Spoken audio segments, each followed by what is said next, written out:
Professora. Oi, voltamos, né? Não tem como aumentar as letras do slide, não. Tá tão pequenininha. Tá pequena? Tá muito pequena. Faz o E, ó. Tá vendo aqui, ó? Faz E. Ah, eu sei por que que tá pequena. É por causa que são artigos, né? Mas na próxima apostila de amanhã, eu vou tentar aumentar para poder ficar de fácil visualização para vocês, tá? Tá bom, obrigada. Faz aqui. Aqui quanto mesmo?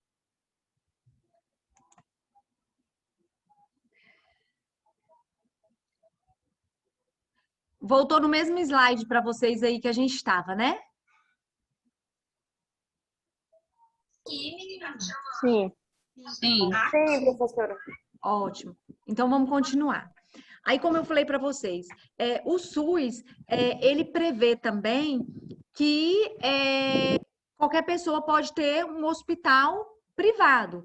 E nesse hospital privado, o SUS ele faz parceria com os hospitais, tá? Então ele tem convênio lá com o IOP, com a Unimed, com o Oswaldo Cruz, com o Hospital Santa Teresa, com clínicas de imagem, com laboratórios de análises clínicas, né? Que faz exame de sangue, fezes, urina. Então, o que que acontece? Lá no HGP tem 20, um exemplo, tá? Tem 20 leitos de UTI. E, infelizmente, esses leitos já estão ocupados. Só que tem um paciente que ele precisa muito de um leito de UTI. E aí o SUS, o hospital, né, vai usar esse convênio que o SUS tem lá no Santa Teresa e vai mandar um paciente para lá, né? Então, isso, gente, é comum, né, esse trabalho conjunto aí com a iniciativa privada também. Por exemplo, a máquina que faz ressonância magnética lá do HGP ou aparelho de raio-x, ele teve um problema e não está funcionando, né? O SUS tem o convênio aqui com a Araica Minichi, que é uma clínica de imagem, tem convênio com outras clínicas de imagem aqui em Palmas, que o paciente está lá e precisa de um exame desse, eles mandam o paciente para lá, né? E em contrapartida, o SUS ele paga, ele faz um repasse aí em dinheiro para essas clínicas atenderem aí os seus pacientes, tá? Então, isso aí é um acordo previsto em lei, tá bom? Dos princípios e diretrizes do SUS. O SUS, ele tem vários princípios, né? Dentre eles tem aí a universalidade, né? O SUS, ele é regido por esses princípios, tá? Temos aí a universalidade, a integralidade de assistência, a preservação da autonomia e a igualdade da assistência em saúde, né? O direito à informação também. Eu vou falar para vocês detalhadamente como cada um funciona, tá? O direito à informação já fala aí no inciso 5º, né, do artigo 7º, que as pessoas assistidas sobre a sua saúde. Então, essas pessoas, elas têm o direito à informação. Eu estava lendo uma reportagem hoje, o exemplo que eu vou citar para vocês, para poder fixar bem isso aí para vocês. Eu estava lendo uma reportagem hoje que saiu no site do G1, da Globo, de uma paciente que foi fazer um procedimento facial em uma clínica e erraram o procedimento e ela ficou com o rosto um pouco deformado. O rosto dela estava necrosando, né? O nariz, a boca e uma parte da face estava necrosando. E para tentar reverter a situação da paciente, o que os profissionais fizeram? Eles injetaram mais medicações sem o conhecimento dela. O que fez piorar totalmente, porque ela né, alérgica a um tipo de medicação que foi injetada nela sem o conhecimento nela. Então, o que aconteceu?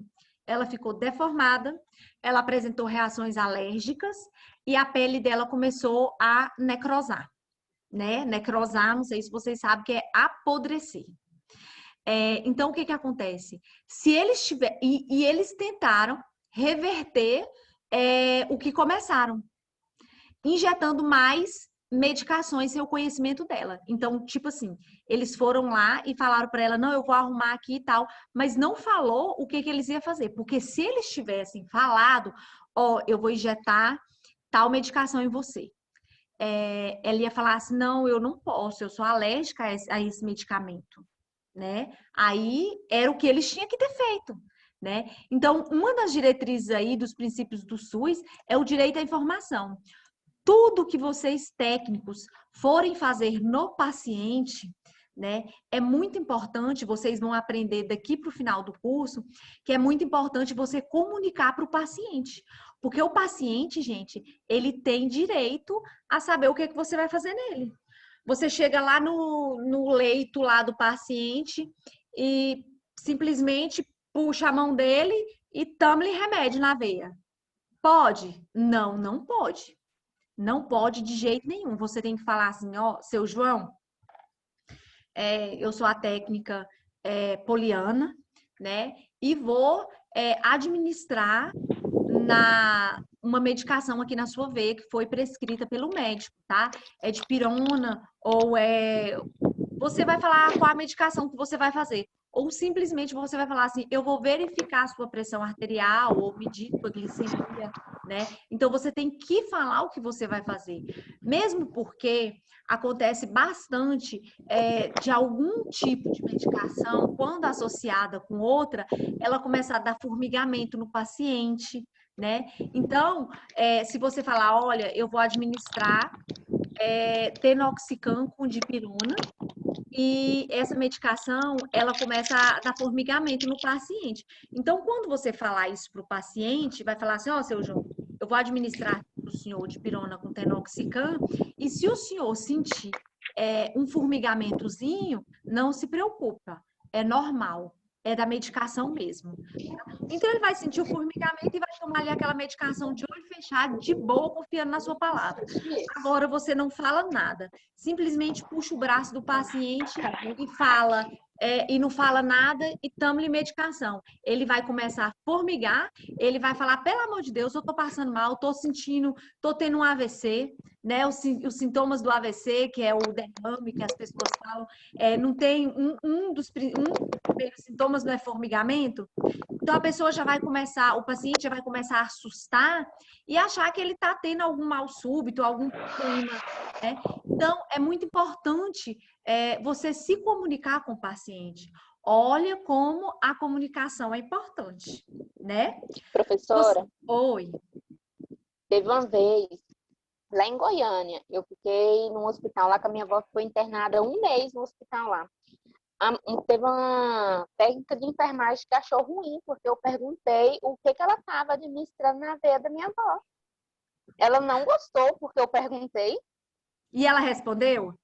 Não, ela não respondeu. Aí eu fui, chamei a enfermeira, e a enfermeira foi ver e explicou. Mas ela foi super mal educada.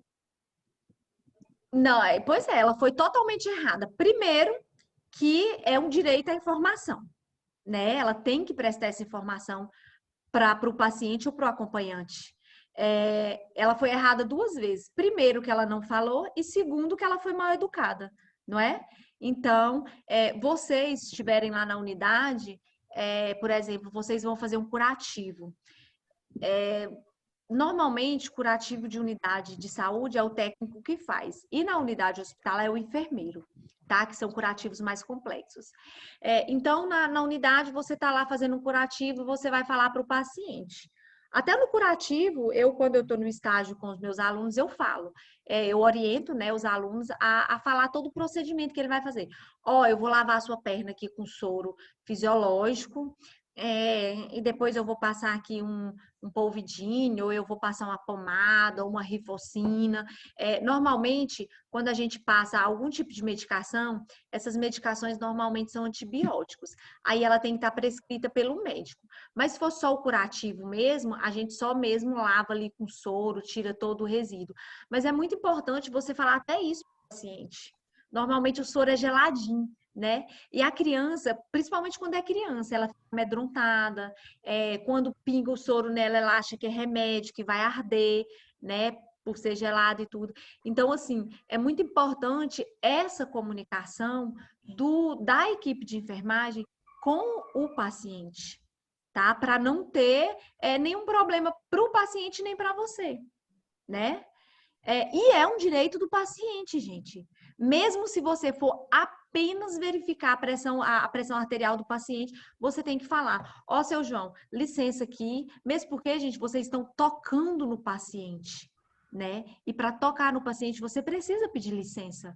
Porque eles não é propriedade do hospital para você chegando e enfiar na mão sem autorização. Não é verdade? Por exemplo, se fosse você como paciente e você estivesse lá no leito, repousando de olho fechado,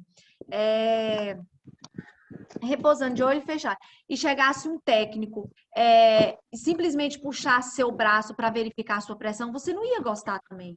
Então, assim, é muito bom a gente ser educado e falar assim: olha, seu João, licença, eu vou só mexer aqui no braço do senhor para poder verificar a pressão arterial do senhor, né? Isso é muito importante, gente. E mesmo porque é um direito do paciente você fazer essa comunicação e direito dele saber por que você está tocando nele e qual a medicação, né? Então, temos que já adotar isso a partir de agora, quando vocês forem para as aulas práticas, quando vocês forem para o estágio também, isso é muito importante, porque vocês começando a fazer isso de agora, quando chegar lá para trabalhar mesmo assim, de fato, no seu posto de trabalho, você não vai ter nenhuma dificuldade em relação a isso, tá? Sobre esses outros itens, eu vou falar agora mais à frente, tá? Olha só, a gente falou na aula atrasada e na aula passada sobre os conceitos de saúde, né? Que ele é bem abrangente. Não é só sobre a ausência de doença, não é verdade? É direito fundamental e abrange, além da doença, abrange também aí outros determinantes de saúde que nós falamos na aula anterior, que é o quê? Que é moradia, que é comida, que é trabalho, renda, educação, transporte, lazer. Então, tudo isso amplia o conceito de saúde, né? E nós, enquanto profissionais de enfermagem, nós temos que utilizar esse conceito de saúde ampliado, não só como ausência de doença. E no SUS, trabalha muito também essa parte ampliada do conceito de saúde. O SUS trabalha com isso, né? Eu não sei se vocês têm conhecimento que nas unidades de saúde, além de ser ali a porta principal, a porta de entrada, né, do paciente, ali tem toda uma assistência social para o paciente. Eu não sei se vocês sabem que na unidade de saúde o técnico vai em casa fazer vacina, fazer curativo num paciente que ele não que ele tem dificuldade de se locomover até a unidade. Na unidade de saúde, o que a gente faz lá mais também? Tem um assistente social que ajuda as famílias mais carentes. Como que ele ajuda?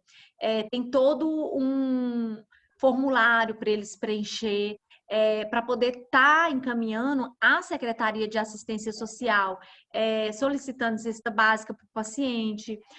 Muitas vezes é um paciente diabético, ele não tem condição de comprar aquele aparelho e as fitas que mede a glicose, né? Porque o aparelho, ele até que não é caro não, mas as fitas são mais caras.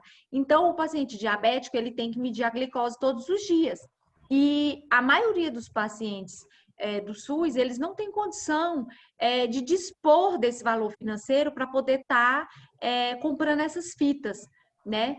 Então, o que que faz? O assistente de saúde, o assistente de social da unidade, ele faz ali o preenchimento da ficha daquele paciente, manda para a Secretaria de Saúde e o SUS, gente, ele fornece o aparelho de glicemia do paciente e todo mês o técnico de enfermagem vai lá e entrega a caixinha de fita para o paciente. Já vem destinada, né? Então, o SUS, ele abrange tudo isso, né? Ele busca, da melhor forma, preservar esse conceito amplo de saúde, que não é simplesmente apenas você fazer uma consulta e uma medicação.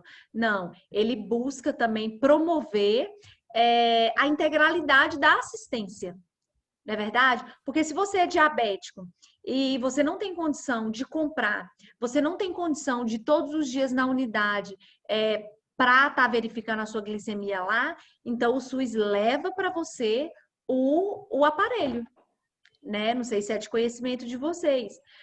Tem uma pessoa idosa lá na chácara tal, que ele não tem condição de se locomover até a unidade. E hoje é o dia dele tomar a vacina do Covid, né? O técnico de saúde da família lá da unidade de saúde pega ali a caixinha da vacina e vai lá na casa dele administrar aquela vacina, né? O assistente social arruma uma cesta básica, o nutricionista da unidade, ele atende aquele paciente que esteja desnutrido, ou às vezes que ele está com sobrepeso e deseja emagrecer.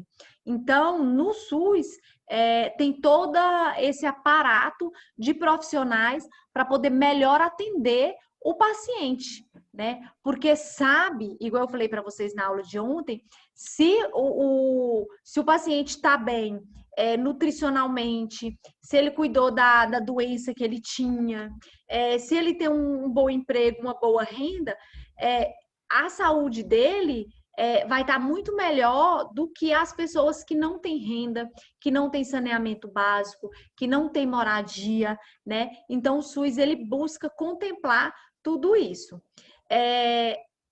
Muitas vezes, como eu citei na aula de ontem, a demanda é maior do que a oferta, né? Dentro do que pode ser oferecido, funciona muito bem.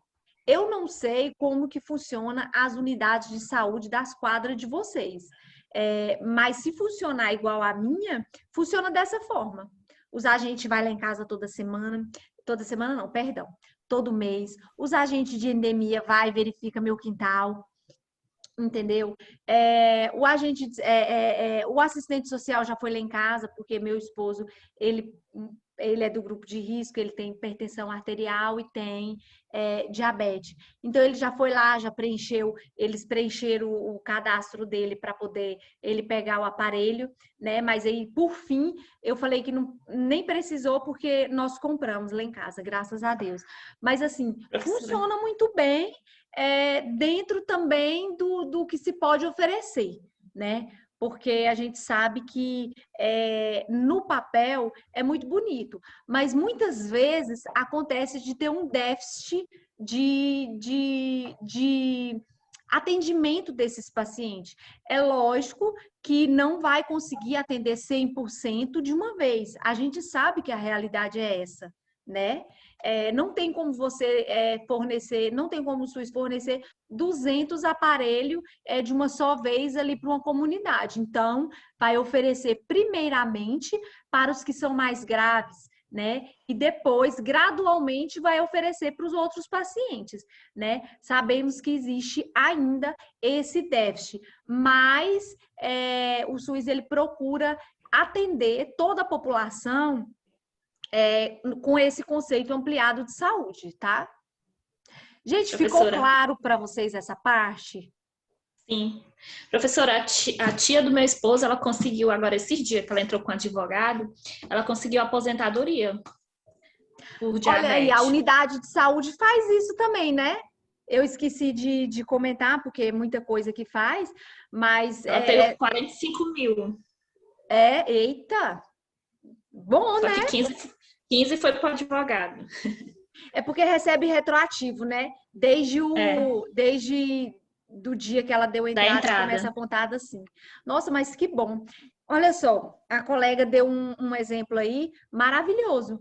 A unidade de saúde, ela ajuda também o paciente a aposentar, né? Então, muito bom esse exemplo. Sobre os princípios que a gente falou agora há pouco. Nós temos dois tipos de princípio, que são os ideológicos, né, ou doutrinários, e os princípios organizacionais. Os ideológicos, gente, é universalidade, integralidade e equidade. E os organizacionais, descentralização, regionalização e hierarquização. Pessoal, isso é questão de prova aonde vocês forem. Qualquer prova, vocês pesquisem prova de concurso ou prova de faculdade, qualquer tipo de prova que um técnico de enfermagem ou que um enfermeiro for fazer, vai perguntar para vocês sobre os princípios ideológicos e organizacionais do SUS. Então, é muito importante vocês aprenderem, tá? Olha só, o princípio da universalidade eu conceituei aí para vocês, que é a saúde reconhecida como um direito fundamental. A gente já falou que na Constituição Federal, ela fala que a saúde é um direito de todos e dever do Estado. Não é isso?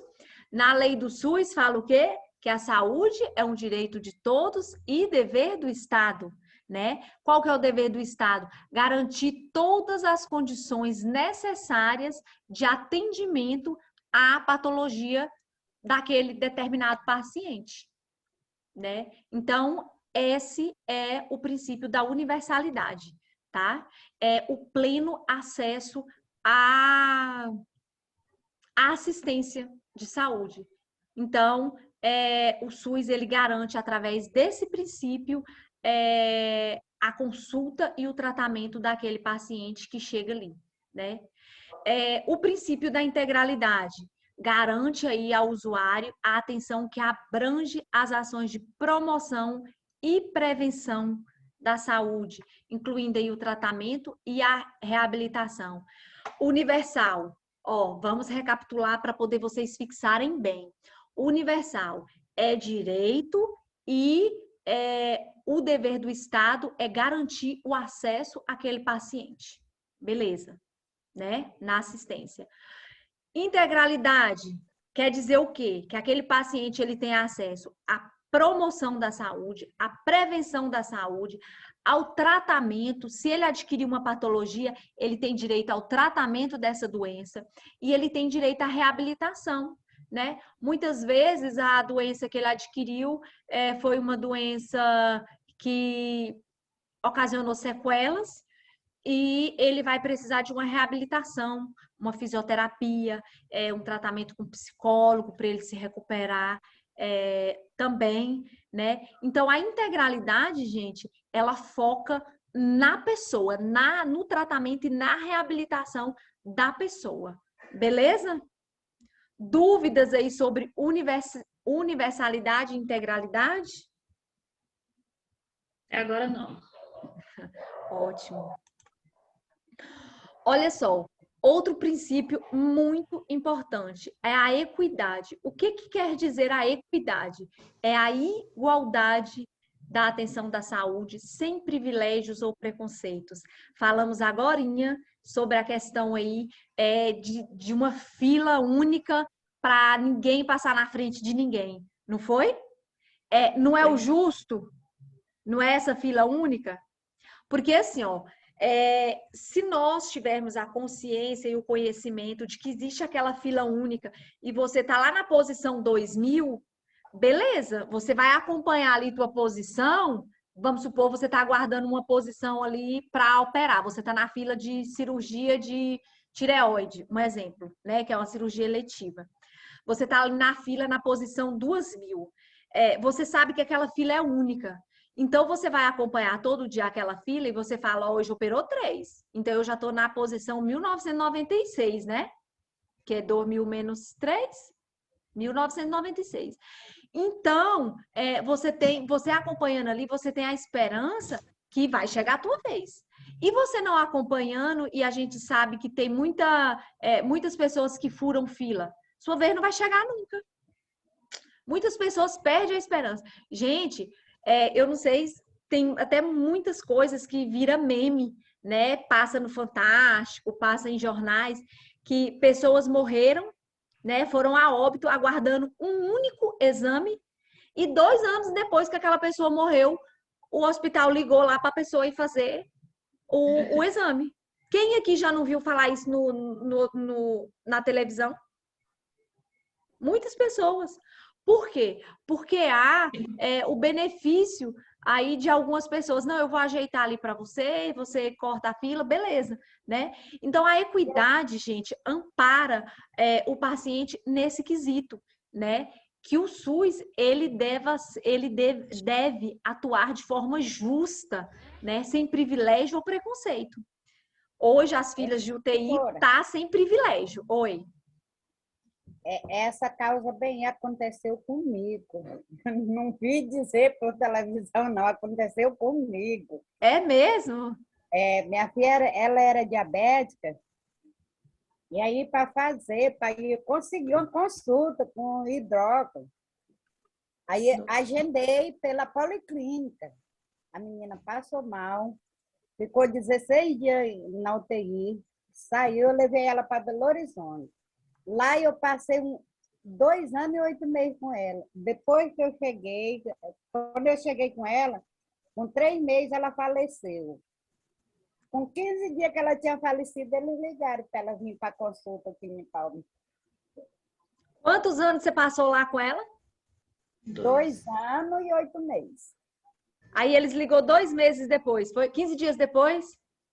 15 dias depois que ela tinha falecido. Olha aí, quase 3 anos depois, né? Quase então, assim, 3 anos depois. Para você ver como... Foi o que aconteceu comigo aqui no Tocantins. Aí eu levei ela para lá, ela ainda se recuperou, ficou boa, teve acompanhamento de hidrógeno. Aí, quando chegou aqui, ela deu uma recaída e deram remédio errado para ela também, intubaram ela errado, e eu sei que ela foi ótima. É muito triste, né? A realidade, a gente sabe que a realidade nem sempre ela cumpre a lei, né? Porque sempre tem algumas pessoas que usam em benefício próprio para poder ajudar outras pessoas. Tipo assim, não que seja errado. Você trabalha lá no hospital, você vai conseguir um exame para sua mãe. Não é justo, né? Você está ajudando a sua mãe, ou a sua vizinha, ou sei lá. Mas no mesmo passo que você ajuda alguém cortando a fila, você está prejudicando uma pessoa que muitas vezes precisava mais do que a sua vizinha, entendeu? Então, assim, a equidade, ela ampara essa igualdade aí da assistência, tá? Sem privilégio, sem preconceito, fornecendo uma assistência a todas as pessoas de forma igualitária, né? Esse princípio é o que busca diminuir as desigualdades. Ele funciona em partes, né? Funciona em partes. Não é como deveria ser, né? Mas a gente está trabalhando, os profissionais da área da saúde, trabalha para que funcione. Muitas vezes ocorre de fugir do controle da gente, tá? Sobre o outro princípio aí, que é a descentralização político-administrativa. Pessoal, essa descentralização, ela diz respeito aí à transferência de responsabilidade, né? O governo federal, ela transfere certos tipos de responsabilidade aí para o estado ou para os municípios, tá? Por exemplo, a obrigação, qual que é a obrigação de saúde do município? Vou falar para vocês. As UPAs, né? O pronto-socorro, a porta de entrada ali de atendimentos emergenciais são as UPAs, que aqui em Palmas nós temos duas, né? Uma na sul, outra na área norte. Outra responsabilidade do município também é a atenção primária, né? Todas essas... amanhã de tarde. Todas essas fases aí...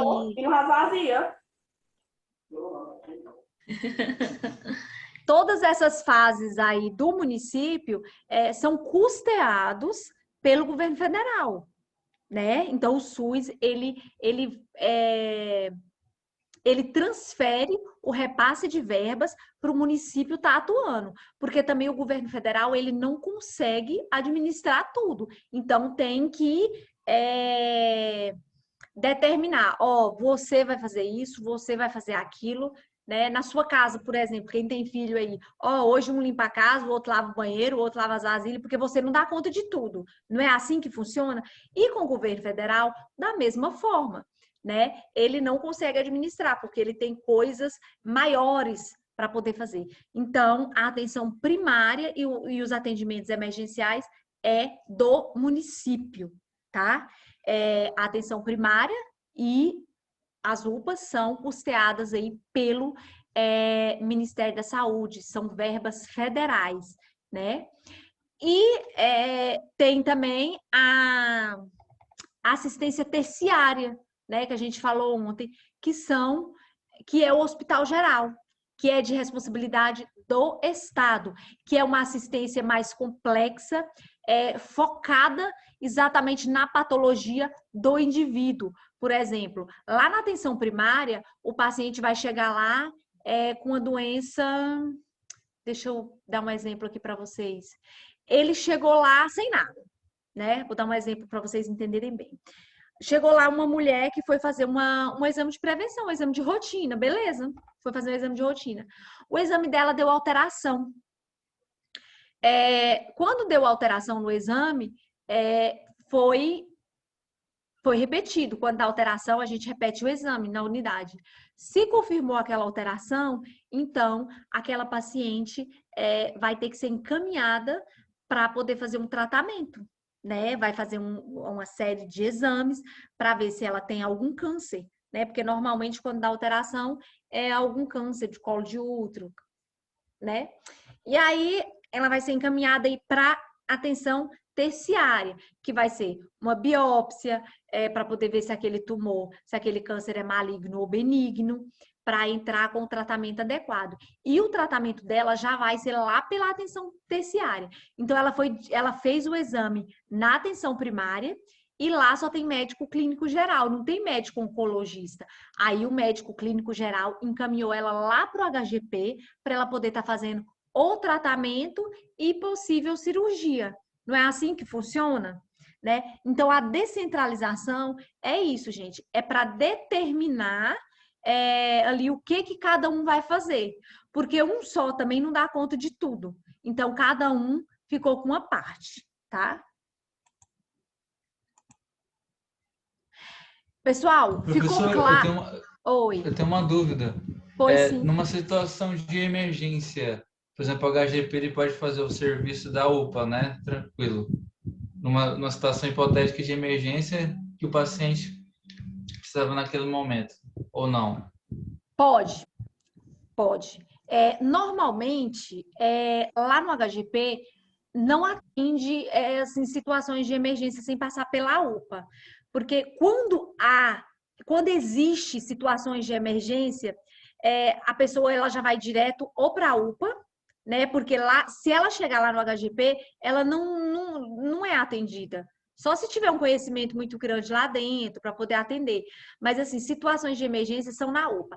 Aí, passou mal lá na tua casa, começou a convulsionar, aí o SAMU te buscou, levou para a UPA, né? Aí, lá na UPA, eles falam assim, olha, nós não temos condição de atender esse paciente aqui, e aí é o SAMU mesmo que já leva para o HGP, né? Tem essa porta de entrada no HGP, mas vindo da UPA. Lá no HGP, para você ser atendido assim diretamente, tipo assim, você passou mal na tua casa e foi direto para o HGP, lá eles não recebem. Só se tivesse um conhecimento muito grande, ou se você chegar lá baleado, assim, com risco iminente de morte, ou baleado, ou esfaqueado, porque aí ninguém pode negar socorro, né? Mas, tipo assim, se você só passou mal na tua casa e foi para o HGP, não. Lá eles não atendem dessa forma. Só se tiver em risco iminente de morte, que é no caso de você chegar lá baleado ou esfaqueado, né? E dessa forma, tá? Ah, entendi. Era só para saber se tinha essa interação, né? Esses atendimentos. E a questão das pessoas dos municípios que já vão diretamente para o HGP? Existe um acordo, né, entre os municípios. Existe um acordo, mas lá no HGP não entra. No caso desses municípios, eles têm que vir encaminhado dos médicos dos municípios. Eles não simplesmente chegam lá, entendeu? Tem que ter um encaminhamento, professora. Tem que ter encaminhamento. Olha só um exemplo que eu vou dar para vocês. Ano passado, a minha filha quebrou o braço. E eu corri com ela para o HGP, para a UPA, porque eu já sabia que no HGP não atendia. E aí cheguei lá, beleza. A médica atendeu, ela fez o raio-x, passou medicação, porque o osso quebrou tanto que o braço quase dividiu, né? E aí, lá não engessa. E aí, o que ela falou? Olha, o único local que engessa aqui é o HGP. Então, eu vou administrar a medicação, tirou o raio-x e viu realmente que estava quebrado, partido, e você vai para o HGP, que lá eles engessam. Se eu tivesse ido direto para lá, eles não tinham me atendido. Eles tinham mandado eu ir para a UPA, porque o médico da UPA que tem que avaliar se o braço vai ser engessado ou não, né? Aí eles fizeram um encaminhamento e eu fui para lá e chegou lá, acabou que ainda teve que fazer foi cirurgia, né? Mas esse encaminhamento ele é muito importante. Lá o HGP é uma atenção terciária. Lá não é porta de entrada para urgência e emergência. A porta de entrada é a UPA. Se você vier lá de outro município, de Novo Acordo, e vir para ser atendido aqui na UPA, você é atendido. Mas se você vier para ser atendido aqui no HGP e não tiver um encaminhamento, você não entra. Como eu falei para vocês, só se for em risco iminente de morte, né? Porque aí ninguém pode negar o socorro para uma pessoa dessa forma. Mas no caso de braço quebrado, você cortou a perna. Não, por quê? Porque na UPA eles tiram o raio-x para poder verificar a necessidade de engessar o braço. E eles verificam também, no caso do corte da perna, eles lá na UPA, eles fazem a sutura, né? Que costura aí a perna do paciente, né? Lá eles fazem a sutura também. Só se for um caso muito grave, que aí o médico vai avaliar, né? Para poder mandar para o HGP, ou não. Porque senão, gente, sobrecarrega demais o HGP. Aí não tem médico, não tem enfermeiro, não tem técnico que dê conta da população lá dentro. Lá não cabe de tanta gente. Então, a porta de entrada é essa aí, ó. Primeira atenção primária, aí se for urgência e emergência, passa pela UPA, e os médicos de lá que vão avaliar se cabe ali um encaminhamento para o HGP ou não, tá bom? Professora, vai cair. Professora.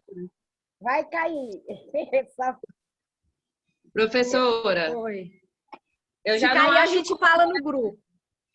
eu já não acho correto o pessoal, tipo, dos outros municípios mandar os pacientes para cá, porque já sobrecarrega o HGP. Eu acho que cada município tinha que ter um hospital, pelo amor de Deus. Que a Não, gente daqui verdade. E o bom é que não é Hospital. só dos outros municípios, não. Vem gente de Goiás, Pará, do Maranhão, Se for só o Tocantins, Exatamente. se for só o Tocantins, quando o a gente HGP dava precisa- conta. Pois é, aí quando a gente precisa que mora aqui em Palmas, não tem vaga. Verdade, muito bem colocado. Nos É. municípios até tem